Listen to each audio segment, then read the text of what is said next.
As part of this month's HubSpot product updates, or as we like to call them, Hupdates, I'm going to walk you through how to configure workflows from the lead settings. And so this is part of the lead object that HubSpot released a few months ago. It's available to Sales Hub Pro and Enterprise users, and you need to have a sales seat. Now, before I jump into the workflows and the automation piece, I want to actually just quickly cover what the lead object is all about. So if you're already familiar, you can just skip over to the next chapter. But if not, the lead object in HubSpot is part of the prospecting workspace, and it's a tool for salespeople to easily manage the process of engaging a prospect and qualifying them to a new opportunity. So this is what the prospecting workspace looks like. And the leads object is not equivalent to what you see in Salesforce. In Salesforce, they treat the leads object as how you load a contact in the CRM before you want them to be a contact. But with HubSpot, it's a little different. So what we always say as part of our strategy process is when you're setting up your pipeline stages, if there are any actions in a stage that should be skipped, it should not be a deal stage. It's actually just a step within the stage. So for example, if you're sending out 10 different outreaches and that's a pipeline stage, it creates an unrealistic view of the sales process. The goal really is to reduce the amount of stages that you have to show in the macro aspects of the sales process. If something is an opportunity, you shouldn't put that into your deal pipeline straight away because it inflates your initial stages of your pipeline, and it makes your conversion rates look poor throughout the funnel. To get better reporting, you need to have fewer deal stages and only bring deals into your pipeline when they become a deal or an actual opportunity, not before. And so before the prospecting tool, all of this was achieved through lifecycle stages and lead status. But now this prospecting workspace gives an area for your salespeople to focus on their day-to-day activities. It offers the task overview piece, looks at what your sequences enrollment's all about. It gives some insight into your calendar, and if you have a meeting with a contact, it can then pull up their contact record. Looks at your prospects, if it's new, attempting, or connected. And so again, it's that single interface to improve productivity and give a home base. Now jumping over to the leads tab here, there's two ways a lead can be imported. You can add a lead as normal and search for them, or through the contact or through the company, or you can do actions, pull in leads, and some basic automation. In this case, when a contact lifecycle stage reaches marketing qualified lead, we want a lead object to be, or we want a lead to be automatically created within this interface. Sometimes a sales rep will do outreach to a company before they even have a contact at that company inside HubSpot. And so the prospecting tool allows you to create a company as a lead. And once you find out who that decision maker is or who that contact is, you can then go in and add the contact. So here, Talent Prime is a great example of a company, but we don't have a contact associated to it. In the other case here, Tamara, we know that Tamara is the decision maker, and we just need to add in that company. You can set the lead name, classify if the label is hot, warm, or cold, set the stage, so new, attempting, connected, qualified, disqualified, view the last activity and schedule the next activity, and figure out if it's a new business, upsell, or reattempting. You can filter by target accounts. You can look at their sequence enrollments.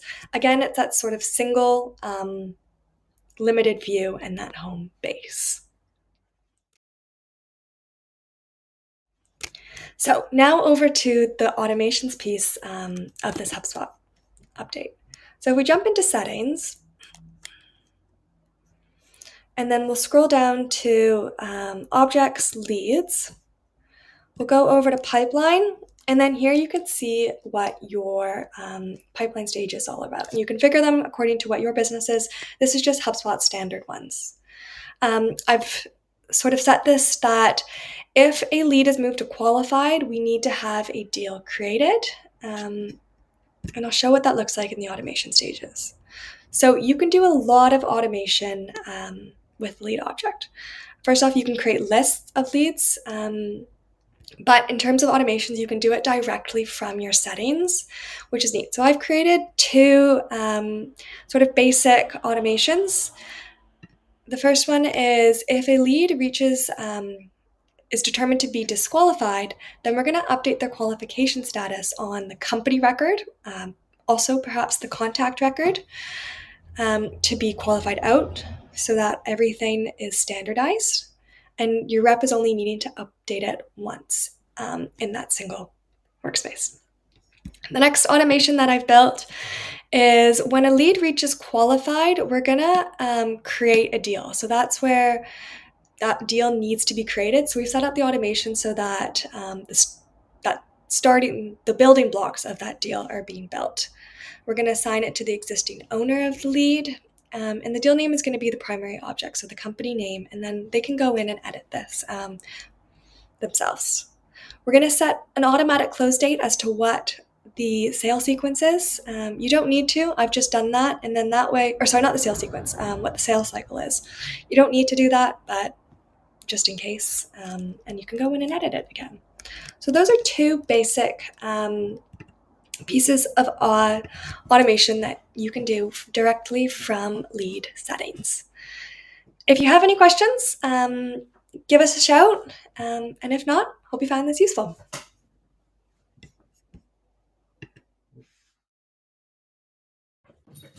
You can now trigger a workflow associated with a specific object from a playbook submission. This is a great product feature for sales reps as it helps eliminate manual tasks and reduces the risk of errors and delays. Automating workflows ensures a consistent process for handling playbook submissions, which helps reps adhere to best practices across the team. You can find more information over here if you go to product updates, and you can just look for playbook submissions. You can find more information over here, but I'm obviously going to do a little demo for you as well. So if you want to go to automations, and then workflows, we will create a workflow from the scratch. And here you can choose any of these four, but I'll just go for contact based for now, and I'll hit next. Now, to set up this trigger, you want to click at when an event occurs.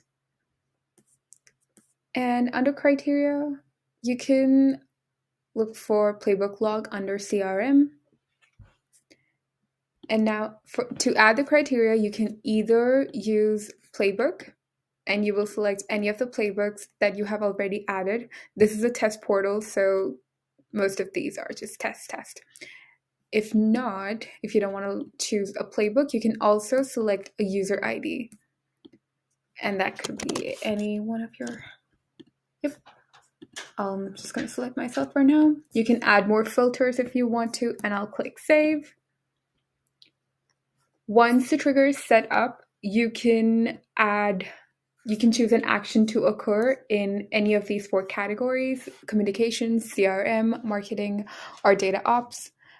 Choose whether the trigger repeats itself only the first time, so whether the trigger will happen only the first time the event occurs, or do you want it to keep repeating itself? Do you want contacts to re-enroll into this workflow by clicking over here? I'll just click won't re-enroll for now, which is fine for me. Additionally, if a user has turned off logging playbook submissions in the settings for a playbook, but opens the playbook on an object and updates a property, the workflow will still be triggered. Turning off logging playbook submissions prevents an engagement from being logged, but will still trigger the workflow. And that's all I had for this product feature. This update is live for Pro and Enterprise users of Service Hub and Sales Hub. Thank you for watching. Sync properties solves the challenges of keeping information up to date across different records without the need for complex workflows or manual maintenance. By streamlining the access and management of data across objects in HubSpot, it would help save time along with enhancing data accuracy and usability. Now, before this, if I changed a property under a company, to make it reflect on an associated contacts record, I would either have to manually enter that data, or I would have to build a workflow to copy that data from companies to contacts. But now all I would have to do is I'm just going to go to settings, then head to properties. I'll create a new property. So in essence, what I'm doing here is I'm syncing the properties over here so that whenever I make a change in a company record, it reflects on the contact record as well. So I'll let this be contact, the object type. I'll do contact information, label, let's go with employee, number of employees. So I'll just write employee sync.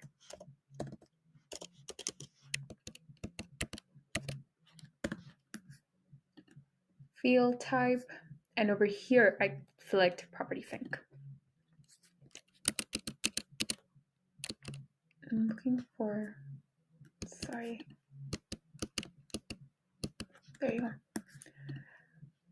Over here, I'm gonna choose the source record type. From where is it going to pull the information from? I want this to be company. And number of employees will be the property. Choose which company to sync from. You can either select the first created or most recently created. I'll go with most recently created for now. And I have created the property right now. Let's see it in action.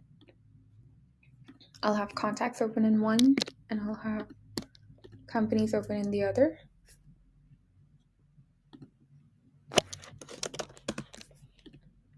Perfect.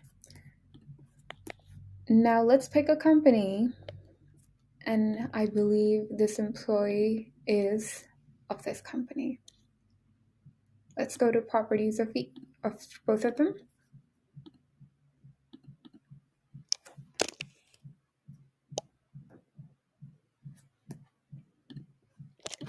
For the contact, we just created a property that said employee sync, and it is empty at this point.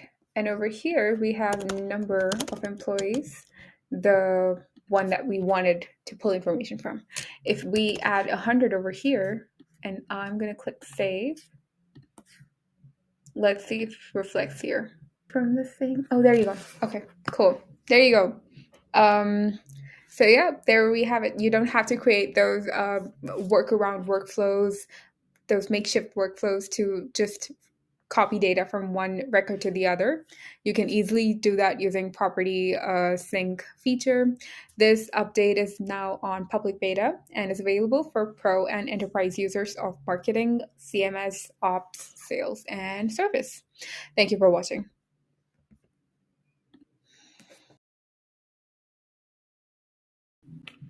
The one-size-fits-all model doesn't really apply to most of the sales processes. And it's the same thing about lead properties.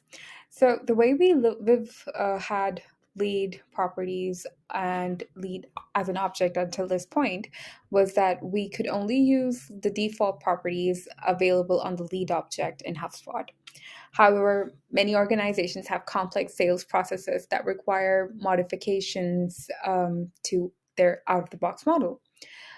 With this update, you can now add custom properties to the lead object, control which properties are required for lead progression, and customize the lead form. Let's see how that can be done. So we'll just quickly go to settings, then properties. We want to create a new property, which is under the lead object. Create a property. The object type is lead. We'll group it under lead information. We're going to label it as source. Say we want to have a custom source. Like, what was the source of the lead? We'll go to next. Just a single line text is just fine. No rules is good. And I have successfully created a property. Now for this property to reflect on my lead form, what I'm gonna go do is head to settings again, go to leads under objects, and over here, just go to customize the create lead form. Through this feature update, you can now easily customize your lead forms and add custom properties to it. So the custom property that we just created, let's just quickly add to that custom source. And if I wanted to make this a required field, so if somebody wants to submit this form, they need to fill out this property. They can't progress forward without filling out this property. I can just click on this button over here and it'll make it a required field. And I can do that for all the above other properties as well. So that was it for this property. This feature is live and is available for Sales Pro and Enterprise users. Thank you for watching.